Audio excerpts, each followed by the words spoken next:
আসসালামু আলাইকুম। Expert holiday 365 এর পক্ষ থেকে সকলকে জানাই প্রাণঢালা অভিনন্দন। আশা করি যে যেখান থেকে ভিডিওটা দেখছেন সকলে অনেক অনেক ভালো আছেন। বন্ধুরা, ক্রোয়েশিয়া টু ইতালি আজকের মূলত আলোচনার টপিকটা। তবে আলোচনা পূর্বে আন্তরিক রিকোয়েস্ট, চ্যানেলটি অবশ্যই সাবস্ক্রাইব করে রাখবেন যাতে করে নেক্সট ভিডিওগুলো আপনি খুব সহজে পেতে পারেন। এছাড়া আপনাদের যদি কোনো মূল্যবান মতামত থাকে চাইলে কমেন্ট বক্সে টাইপ করতে পারেন। আমরা সময় সুযোগ বুঝে আপনাদেরকে একটা অ্যান্সার দেওয়ার চেষ্টা করব ইনশাআল্লাহ। বন্ধুরা, আপনারা জানেন যে আমরা আসলে ইতালি এবং ক্রোয়েশিয়া উভয় দেশের ভিজিটর ভিসার কাজ করে থাকি। তবে ইতালিতে সরাসরি ফার্স্ট এন্ট্রি হিসাবে অ্যাপ্লাই করার জন্য অনেকেরই আমি আসলে বারণ করি। বিকজ আপনি আসলে টাকা খরচ করবেন, সময় নষ্ট করবেন, আপনার অনেক ডকুমেন্টসের ব্যাপার স্যাপার আছে। সব কিছুর বিপরীতে যদি অ্যাটলিস্ট আপনার ভিসাটা না হয়, তখন আপনার মনের অবস্থা কীরকম হয় এটা আসলে আমরা কাজ করতে গিয়ে সেই সমবেদনা জ্ঞাপন করি অনেক সময়। সেই ক্ষেত্র থেকেই অনেকের আগ্রহের জায়গা বর্তমান সময়টাতে যে আসলে ইতালিতে যাবে। ইতালি, রোম, ভেনিস, মিলানো, এই শহরগুলোতে প্রচুর বাংলাদেশিরা বর্তমান সময়টাতে স্টে করেছে বা স্টে করছে অলরেডি। অনেকেই হয়তো ভবিষ্যতে যাবে, বিকজ যাওয়ার একটা ভালো রিজন আছে। আপনি যদি অরিজিনাল পর্যটক হয়ে থাকেন সেক্ষেত্রে আসলে বিশ্বের প্রাচীনতম শহর এই ইতালিতে আপনি কিন্তু গেলে অনেকটা ফিল নিতে পারবেন সেই পুরনো শহরের, এবং কি ওখানকার কালচার, ওখানকার ওয়েদার বলবো না, অনেক কুল এরিয়া। তো সব দিক মিলে যে আপনাকে যথেষ্ট পরিমাণ পাবে, খুব আকৃষ্ট করবে ভিজিট করার জন্য।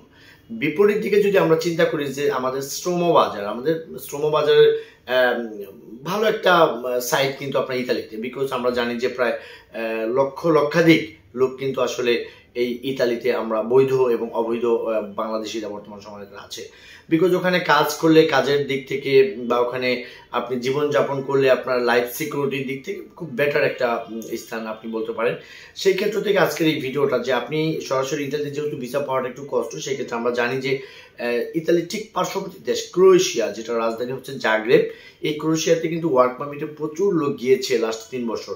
তো আমি আসলে আপনাকে ওয়ার্ক পারমিট নিয়ে বলবো না, আমরা বলবো ট্যুরিস্ট ভিসা নিয়ে। বিকজ আমরা জানি যে এই ক্রোয়েশিয়ার ট্যুরিস্ট ভিসা দিয়ে আপনি ইতালি, ফ্রান্স, জার্মানি অর্থাৎ সেনজেনের সকল এরিয়াগুলো আপনি উইদাউট এনি ভিসায় আপনি ভ্রমণ করতে পারবেন। সঙ্গত কারণেই ক্রোয়েশিয়া আমাদের চয়েসটা এখন কেন, এটা হচ্ছে যে আমরা জানি যে ক্রোয়েশিয়ান কোনো এম্বাসি বাংলাদেশে নেই, এটা ছিল না দীর্ঘদিন।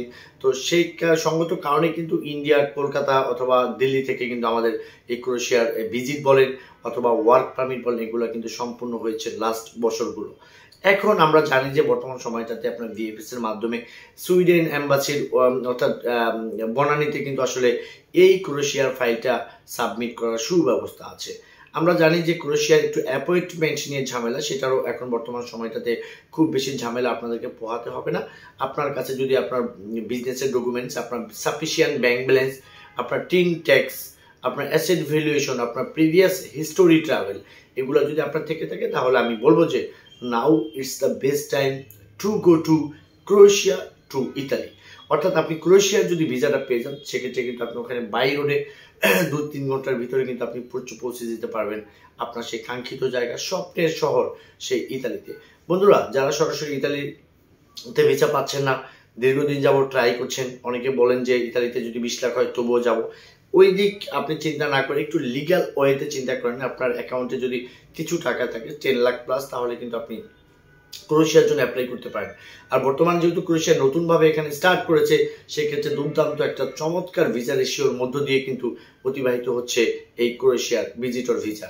আপনারা যদি ক্রোয়েশিয়ার ভিজিটর ভিসা নিয়ে অথবা ইতালি সংক্রান্ত বিষয় নিয়ে কোনো কিছু জানার ইচ্ছা থাকে, স্ক্রিনে দেওয়া নাম্বারে চাইলে আমাদের সাথে ফোনে কথা বলতে পারবেন।